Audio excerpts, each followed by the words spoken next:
Musket balls or cannonballs? Which ones are you using when you launch your product or business?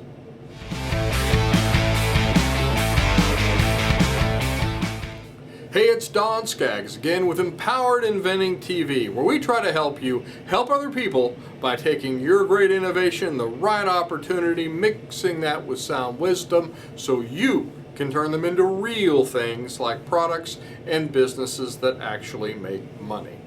Now today, I've got a question for you. Are you using musket balls or cannonballs when you're launching a new product or a business? You're saying, Don, what in the world have you finally lost it? And what are you talking about, musket balls and cannonballs? Well, Jim Collins talks about this idea in some of his articles and books about how ships at sea, or ships did battle when they were at sea. Now you imagine you're on, you've seen these old movies of these big, ships in the, what would have been the 17th, 18th century. I'm imagining, these big old wooden ships, and they had the big cannons on them. And so you're on one of those ships, let's say, and you have an enemy ship that is bearing down on you, and they mean to sink you to the bottom of the ocean. So what are you going to do? Well, you need to attack, or you need to defend yourself. And so how do you fire a cannonball in panic? Oh no, what are we going to do here? Let's fire a cannonball and see what happens.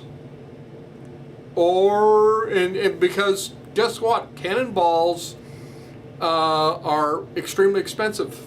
And so you have a limited number of cannonballs and gunpowder on that ship. You might have these big cannons all along the ship, but you've got a limited number of cannonballs and a limited amount of gunpowder.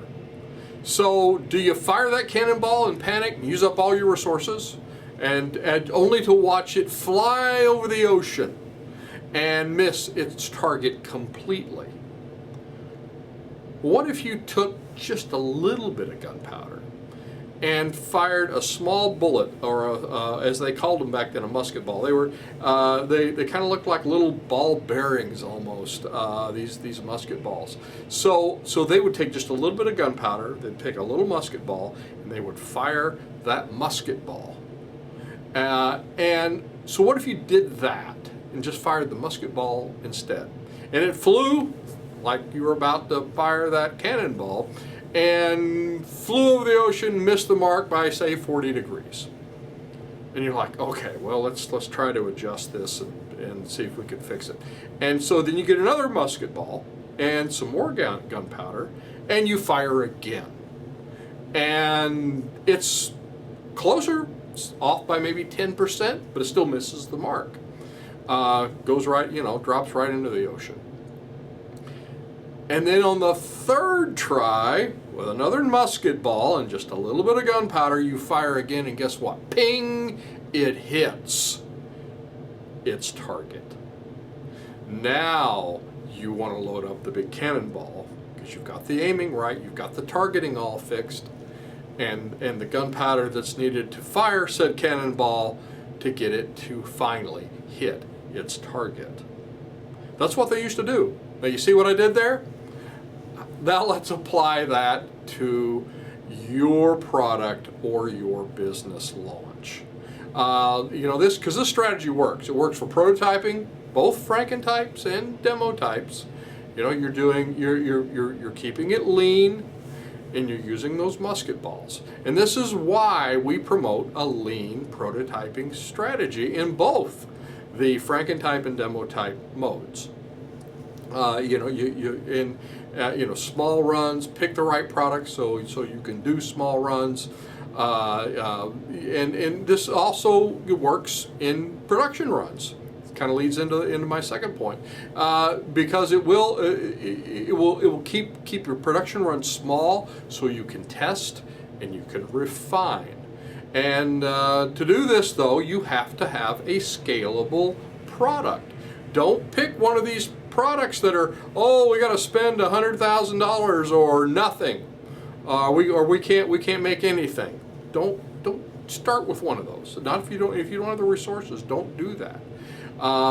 This strategy also works, of course, obviously, for the marketing, and that's online marketing, retail marketing.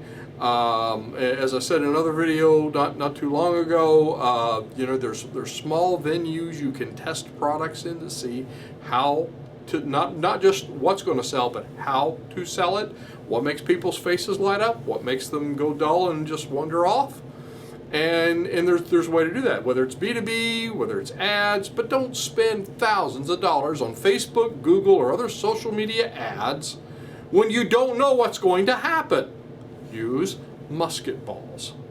So this changes the game. It takes the pressure off of you, and it gets you out of this deadly mindset of, well, if this fails, I guess we're sunk. No, you kept the cannonball back, and you're testing with musket balls first until you hear that ping, and then you know to load up the big guns. So don't target with your cannonball. Wait for the musket ball to hit, and then double down on it. So what's your strategy for launching a product or a business? Let me know in the comments. And if you're looking for more on launching your product or business, go to empoweredinventing.com. We've got a bunch of courses there. Pick the one that's right for you, and hopefully that'll be helpful for you. I'm Don Skaggs. This is Empowered Inventing TV. Like, subscribe, help us to build our tribe, and I will look to see you at the next meeting, workshop, maybe one of those online courses, or on the next video.